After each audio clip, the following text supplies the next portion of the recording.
Hi welcome to four sides TV. Thurpugodavari జిల్లా అనపర్తిలో NDA సమన్వయ సమావేశం నిర్వహించారు. అనపర్తి బీజేపీ కన్వీనర్ శివరామకృష్ణంరాజు అధ్యక్షతన జరిగిన ఈ సమావేశంలో దగ్గుపాటి పురంధేశ్వరి పాల్గొన్నారు. ఈ సందర్భంగా రాష్ట్రంలో టీడీపీ, జనసేన, బీజేపీ పార్టీలు కూటమిగా ఏర్పడడానికి దారితీసిన పరిస్థితులను వివరించారు పురంధేశ్వరి. రాష్ట్రంలో 5 ఏళ్లుగా అరాచక పాలన సాగుతుందని, వైసీపీ పాలనను అంతమొందించేందుకు కూటమి ఏర్పడిందని తెలిపారు. క్షేత్రస్థాయిలో కార్యకర్తలు సమన్వయంతో పనిచేస్తూ కూటమిని విజయం దిశగా పయనింపచేయాలని కోరారు. కనుకనే నేను ప్రతిసారి చెప్తూ ఉంటాను, ఈ 3 పార్టీలకి సంబంధించినటువంటి కార్యకర్తలు ఒక్కచోట సమావేశం అయితే ఆ సమావేశంలో నాకు ప్రస్ఫుటంగా కనపడేది నరేంద్ర మోడీ గారి స్ఫూర్తి, చంద్రబాబు నాయుడు గారి యుక్తి, పవన్ కళ్యాణ్ గారి శక్తి.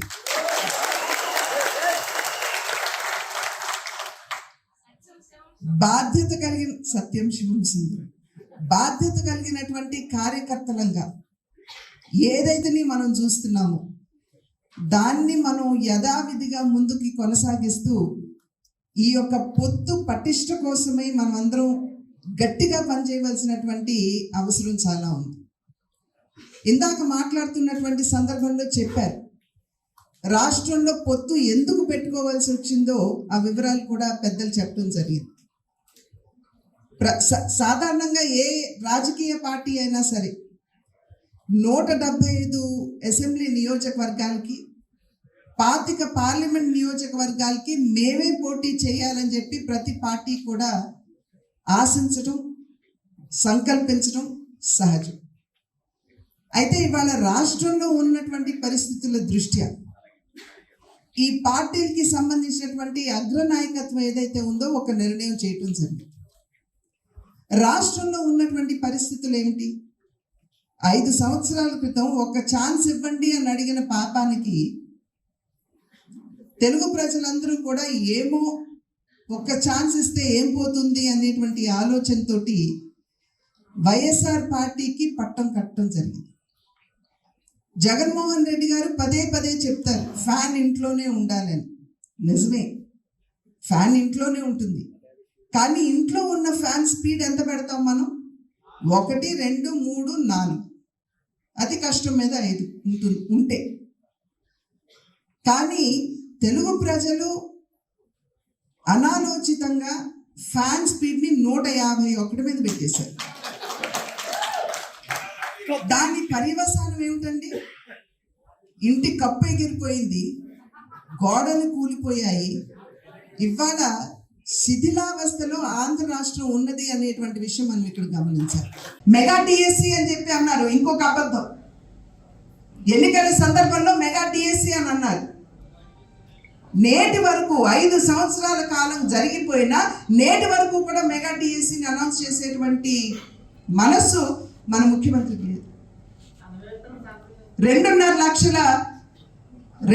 లక్షల గవర్నమెంట్ ఉపాధి నేను మీ బిడ్డలకు కల్పిస్తానని చెప్పి ఆనాడు ఎన్నికల్లో చెప్పారు. ఎన్ని ఉద్యోగాలు ఎంతమంది మన బిడ్డలకి ఇచ్చారు? ఇంత మోసమా? కనుకనే ఇవాళ మన రాష్ట్ర అభివృద్ధిలో దగ్గర 25-30 సంవత్సరాలు వెనక్కి వెళ్ళిపోయినటువంటి విషయం మనందరికీ తెలుసు. కనుక అటువంటి పరిస్థితుల నేపథ్యంలో ఇవాళ అభివృద్ధి కుంటుపడిపోయింది, అవినీతి పేటరేగిపోయింది, మోసపూరితమైనటువంటి పరిస్థితిని మనం రాష్ట్రంలో చూస్తున్నటువంటి సందర్భంలో ఖచ్చితంగా రాష్ట్రంలో మార్పు తీసుకురావాలి అని చెప్పి సంకల్పించిన పిమ్మటే ఈ 3 పార్టీలు కూడా కలిశాయి అనేటువంటి విషయం మనం ఇప్పుడు గమనించాలి. మనం ఏదైతే లక్ష్యం ఉన్నదో అది మోసపూరిత, విధ్వంసపూరితమైనటువంటి, విద్వేషపూరితమైనటువంటి ప్రభుత్వాన్ని గద్దె నుండి దింపడానికి మనం అందరం కలవాల్సినటువంటి ఆవశ్యకత ఉన్నటువంటి సందర్భంలోనే ఈ కలయిక ఏర్పడింది అని చెప్పి మనం అందరం కూడా గుర్తించాలి. పార్టీలు పొత్తులో ఉన్నటువంటి సందర్భంలో 3 చిహ్నాలు అక్కడ ఎలక్షన్స్లో మనకు కనపడు. కానీ ఈ పొత్తులో ఉన్నటువంటి పార్టీలకు సంబంధించి ఏ అభ్యర్థి అక్కడ పోటీ చేసినా అది నా పార్టీ అభ్యర్థి పోటీ చేస్తున్నాడు అనేటువంటి భావనతోటి మనం అడుగు ముందుకు వేయాలి అని చెప్పి మీ అందరికీ కూడా నేను చేస్తున్నటువంటి అభ్యర్థి.